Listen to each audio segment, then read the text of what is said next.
Siamo insieme ad Andrea Nante, direttore del Museo Diocesano di Padova, e con Don Giorgio Bezze, che è direttore dell'Ufficio per la Catechesi della Diocesi di Padova. Con loro vogliamo parlare di un'iniziativa che unisce arte e fede. Il primo appuntamento è proprio a brevissima scadenza, come ci conferma proprio Andrea Nante. Sì, il primo appuntamento è giovedì 16 dicembre in due chiese. L'evento sarà appunto in contemporanea nella chiesa di San Giacomo di Monselice e nella chiesa parrocchiale di Vigo d'Arzere. E daremo avvio così ai primi appuntamenti di una lunga serie, speriamo, voluti e organizzati appunto dall'Ufficio per la Catechesi e dal Museo Diocesano, perché l'obiettivo principale era quello di parlare alle persone, parlare a tutti, attraverso quelle che sono le forme, i linguaggi d'arte. In questo caso abbiamo scelto un'immagine di Giotto e sarà appunto la Natività a condurci nel mistero del Natale. Giotto, per sue qualità, è straordinariamente vicino agli uomini e alle donne di tutti i tempi e tutti riescono a riconoscersi negli affetti, nel realismo e nella narrazione che lui propone attraverso il ciclo degli Scrovegni e non solo.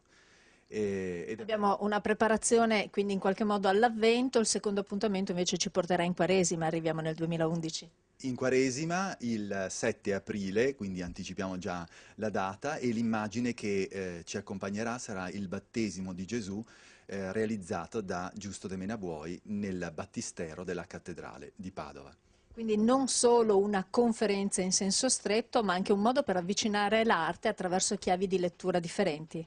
Guardando l'arte, ascoltando la parola, meditando, reagendo. Queste sono le fasi che ci condurranno a comprendere meglio il messaggio cristiano. Quindi è un modo, Don Giorgio Bezze, anche per fare catechesi, per fare evangelizzazione attraverso l'arte, un modo diverso per approcciarsi con la creatività. Certo, e soprattutto per valorizzare il grandissimo patrimonio della sacra tradizione della Chiesa rappresentato proprio dall'arte e di cui la nostra diocesi è molto ricca. E quindi questo patrimonio che ci è stato consegnato dalle generazioni che ci hanno preceduto, di cristiani che ci hanno preceduto anche nel segno della fede, noi, valorizzando questo patrimonio, vorremmo soprattutto arrivare a tre obiettivi particolari con questi momenti. Coltivare innanzitutto la memoria per riscoprire proprio le nostre radici cristiane, poi suscitare il dibattito per accogliere proprio anche i messaggi di bellezza e salvezza per gli uomini d'oggi e quindi ecco, tutti gli uomini, sia credenti e non credenti, e poi favorire anche la riespressione creativa per continuare a far sì che il Vangelo possa dirsi oggi con le parole del presente e non con parole del passato, ma appunto che sappia parlare ancora all'uomo odierno. Quindi l'arte che diventa un vero e proprio ponte tra sensibilità, tra modi anche di vivere la fede. Certo, io vorrei a questo proposito citare una bellissima frase del servo di Dio Giovanni Paolo II, in cui diceva: per trasmettere il messaggio affidatole da Cristo, la Chiesa ha bisogno dell'arte. Essa deve infatti rendere percettibile e anzi affascinante il mondo dello spirito dell'invisibile di Dio. E quindi credo che questo sia davvero anche un po', senza nessuna presunzione, però quello che noi ci prefiggiamo, ecco, quello di riuscire veramente a incontrare l'uomo nella sua vita, nelle sue domande anche profonde. Che è un po' anche la sintesi di quello che è il progetto Una fede a colori, che è propria della diocesi di questo ufficio. Sì, esattamente, il progetto Una fede a colori si appunto prefiggeva l'obiettivo di preparare degli accompagnatori, soprattutto di adulti e di giovani, attraverso l'arte, così anche pensando, elaborando dei cammini di fede attraverso le opere d'arte, in modo che l'arte diventasse strumento per avvicinare il dato di fede, ecco, attraverso queste persone.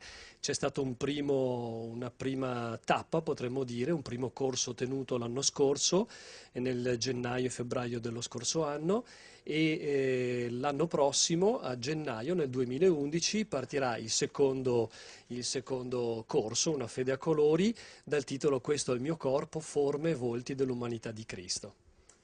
Benissimo, allora io direi che chiudiamo questa chiacchierata lasciando ad Andrea Nante il compito di ricordare di nuovo il primo appuntamento con la parola che incontra l'arte, quindi ad Andrea Nante questa incombenza ultima.